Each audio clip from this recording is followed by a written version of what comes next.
Breaking news, an abandoned church catches fire in downtown Rockford, closing streets and sending smoke for miles. This is what it looked like tonight. That church on the corner of just off of Kishwaukee Street. It is still burning tonight. It will eventually be torn down.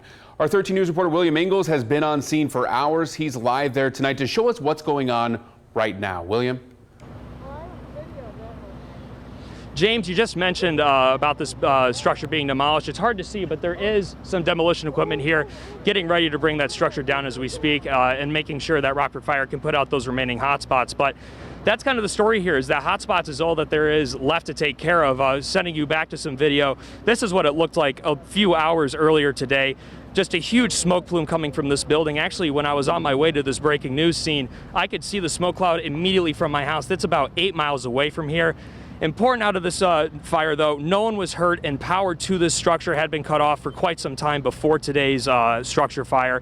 We caught up with Chief Derek Bergson of Rockford Fire. He told us that this building is vacant and condemned, and he had this to say when we asked him whether or not this fire seemed suspicious. We're waiting for our inspectors to come out and decide that, but we did ascertain that there was no power to the building. Police were here about 30 minutes earlier, getting people outside the building that illegally entered. So everything's open right now for investigation. So we do not have a source of the fire to determine at this time. Now, behind me is the intersection of Kishwaukee Street and Walnut Street. Just talked to Derek Bergson a couple minutes ago. He said that this intersection is going to be closed down and the surrounding roads for quite some time. So if your morning commute comes through downtown Rockford like 7 or 8 o'clock in the morning, just steer clear of this area.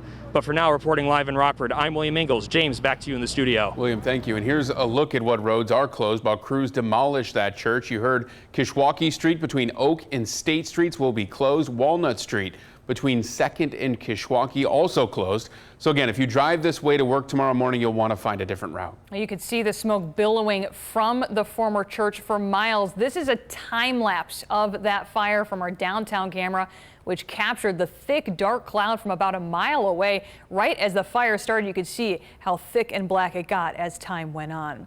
And while firefighters were on scene on the abandoned church fire, they were called to another fire not too far away. Crews responded here to the 300 block of 7th Street. They say this fire is suspicious, and it likely started in a trash can. The AR investigation, an arson dog was spotted on scene. Crews were able to quickly put out that fire. Here's a map that shows how close those fires are. They're just 5 blocks apart. There's no word yet on whether these two fires are connected, but that is under investigation. We have asked Rockford firefighters, and we will keep you updated on any information that comes in.